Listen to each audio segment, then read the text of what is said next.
little bit about Rejuvelac, not something you hear about in kind of traditional spaces, but and I'm going to now go over how simple it is to make.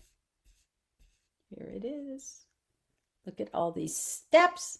And yeah, this is, I think, the grain here in the pictures is not necessarily quinoa, but you'll get the idea. So the first thing you do, when you're making, one of the things of making your own fermented foods is it's more kind of more shelf stable than grocery store. So I want to, just before we actually talk about the fermentation, one of the things that happens is like pickles, and you can make pickled carrots, and you could take your Rejuvelac and make pickled carrots with it. So that's another way from the fermentation. And sauerkraut is also fermented, but I also want to warn you that a lot of grocery store foods, if you find these things in the grocery aisle, then they have gone through pasteurization.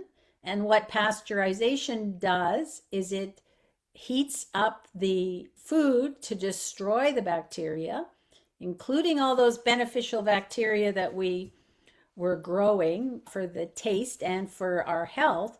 And so when you go and buy like sauerkraut and pickles in the grocery aisle, those have been pasteurized, so you're not getting the benefit of those, the fermentation process, other than the taste. And I know when my grandmother and my mom used to do canning, they did the same thing. They would do the pickles. Oh, and my grandmother made such amazing pickles. But what they did is they actually used vinegar and they pasteurized it. So it wasn't a true fermented food, the same what we're talking about here. And yes, you could put little cucumbers, or the ones, especially right now in at least where I am, they're starting to pop up the little cucumbers for pickles into the jar and make your own pickles yourself. But anyway, I just wanted to raise that not all sauerkraut and pickles these pickled things are fermented. If they're pasteurized, they've destroyed all of those beneficial bacteria. And so if you're looking for the fermented versions, you're going to want to look in the refrigerator section at your grocery store. And they do have, actually, I haven't talked about kimchi, but kimchi is another one that you can get. Sauerkraut and kimchi are very similar, just maybe a few different ingredients. And then you could do fermented pickles. They have them like here we have, I think it's scrubs pickles. You see them in that cloudy water. Kombuchas as well. Some plant-based yogurts. You want to make sure that they say that they contain live active cultures. And that's something, usually you'll see signs like it's raw, unpasteurized, or contains live cultures, and that you should store them in the refrigerator. So that's how you can tell. And I will also say that these things tend to be some of the more expensive foods out there too, which is the unfortunate thing, and one of the reasons why you can make your own pretty easy as long as you have the patience to do it.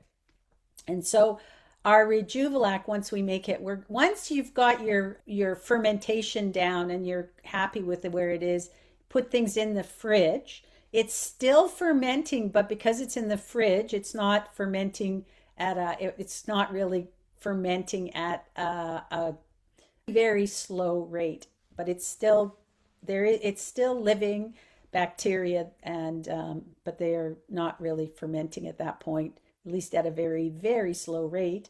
Because remember, we want to have temperatures usually around room temperature, maybe a little more than that, to really get the fermentation process going. And then once we refrigerate it, then Rejuvelac itself will last about a week, 5 to 7 days in a glass container. And it's best in the first 3 to 5 days. And yes, that is what Rejuvelac is. We start by soaking our quinoa, because we're going to do quinoa. Then we're going to sprout it for a couple of days. Then we're going to ferment it by putting it back in water, and then we get a finished product.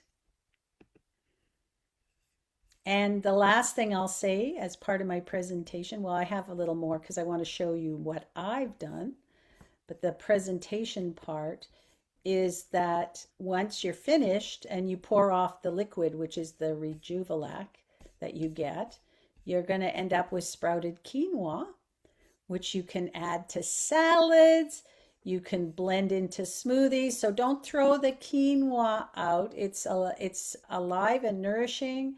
You could put it in, if you're making homemade burgers or wraps, you could dehydrate it, put some spices on it, dehydrate it, and use it as a topping on salads or soup or roasted veggies. And you can cook it too. It's something you can cook.